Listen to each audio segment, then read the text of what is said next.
जयनि हाबाफारियाव बाहागो लाफैनाय सोद्रोमाफोरा बबे राजखान्थि दोलो लोब्बा दंमोन? दिनै जोंनि 9 नं बनरगाव बिटिसि बियाबनि सिङाव थानाय बनरगावनि जे मोनसे कमिउनिटि हल जोंहा बेवहाय दं। बेयाव बनरगाव ब्लक बिपिएफनि बानजायनायाव जोंनि बनरगाव प्राइमारि कमिटि सिंनि दरब्रै दरबा गामिनिफ्राय फ्राय 650निबो बारा माने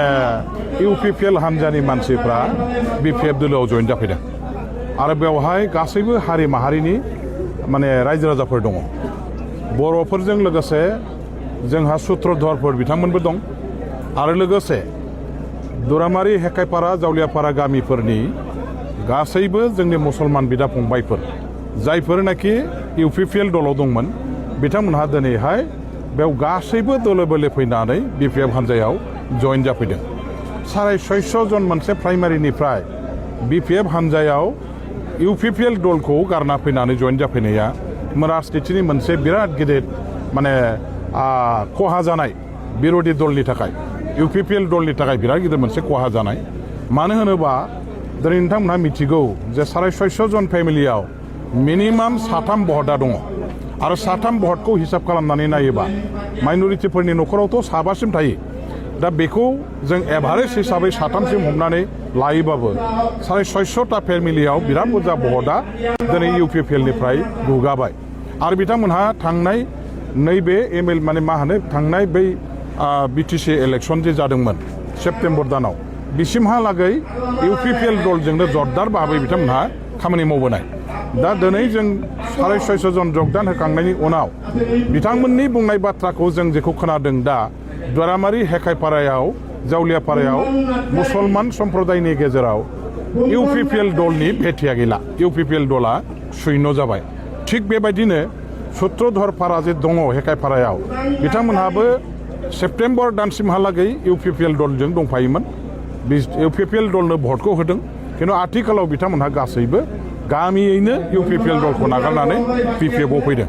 आरो फैयै फैयै नायनो जोंनि बे बनरगाव प्राइमारिनि सिङाव थानाय जोंहा बनरगाव खाग्राबारि बे दरनै बर' गामि जे दङ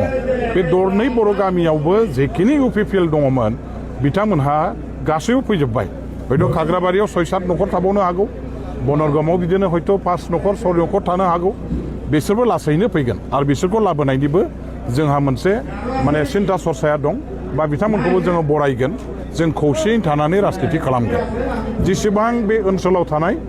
इउपिपिएलजों लोगोसे गुबुन गुबुन दलनि मानसिफोर दं बिथांमोनहाबो इउपिपिएल दलखौ नागारनानै बिपिएफ दलाव हाबफैनायनि थाखाय जों अरायबो दरजाखौ खुला दोनदों।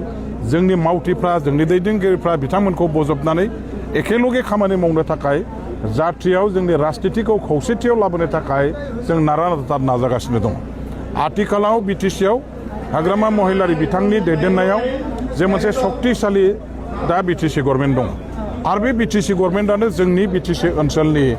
मोनफ्रोमबो जाति जनगोष्ठीनि जौगाखांनायजों लोगोसे बिथांमोननि जे अभाब अभियोग दाबि दावा अधिकारफोरखौ सुफुंनायनि थाखाय माखासे पदक्षेप लानानै खामानि मावगासिनो दं आरो बे सरकारनिफ्रायनो जोंनि जनसाधारणा गासैबो सुवा सुबिदाखौ गासैबो अधिकार मर्यादा प्राप्यखौ बिथांमोनहा मोननो हागोन। बे बाथ्राखौ दिनै स्पष्ट मोनफ्रोमबो हारि माहारिनि रायजो राजाफ्रा बुजिनो हाबाय आरो बेनि थाखायनो दिनै बर'आनो होन मुस्लिमानो होन राजबंशियानो होन बेंगलियानो होन राभा आदिबासि नेपालि जेसेबां जाति जनगोष्ठीनि मानसिफोर दं बिटिसिआवहाय जायफ्रा माने सोरबा इउपिपिएल खालामदों जायफ्रा माने दिनैहाय बिजेपि खालामदों बा कंग्रेस खालामदों बिथांमोनहा बैफोर दलाव थानानै जेबो लाब गैया। बैफोर दलफ्राव बिर'धि दलफ्राव थानानै जेबो मुलाम्फा जानाय नङा। नैबे बाथ्राखौ मोजाङै सिन्था खालामनो हानानै बुजिनानै बिपिएफ दलाव बयबो दलै बले सामिल जानायखौ जों सानफ्रामबो नुगासिनो दं आरो जेबायदि जाबाय थादों दा सारा जोंनि दतमा 2 नम्बर समस्ति एमएलए समस्ति जे दङ बेवहाय इउपिपिएल हान्जाया शून्य जानो थांगासिनो दं। दरफा दरफा गामियाव साफा सानैबो थाबथाहैगोन ना थाबथाहैया दिनै मोनसे साननो गोनां जादों, सन्देह जानो गोनां जादों आरो बे मोनसे जोंनि बिपिएफ दलनि बेसेबांबा गिदिर मोनसे देरहासारनाय बिसायख'थिनि सिगांनो जों देरहासारनायखौ दिनैहाय रोखा रोखा नुनो मोनदों आरो बिसायख'थिनि सिगांनो दिनै इउपिपिएल बा गुबुन गुबुन हान्जाफोरखौ जोङो धंस जानायखौ जोंनि मेगनाव जों सानफ्रामबो नुगासिनो दङ। दा बेखायनो आं खावलायगोन जे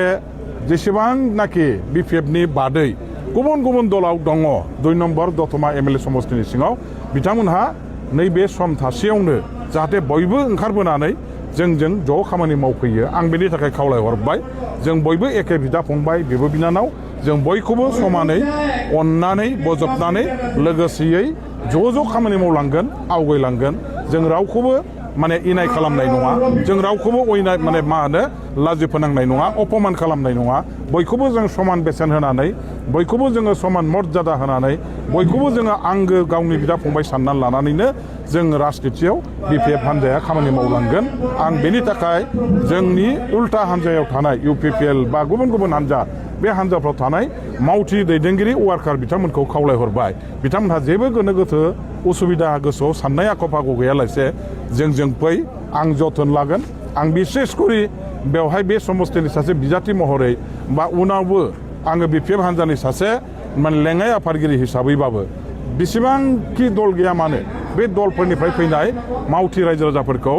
गुवार गेबें गोथार गोसोजों आङो गोरबो बिखाजों बजबनानै बिथांमोनखौ अनसायगोन जोथोन लागोन आरो खामानि मावनो थाखाय खाबु होगोन सुजुग सुबिदाखौ होलांगोन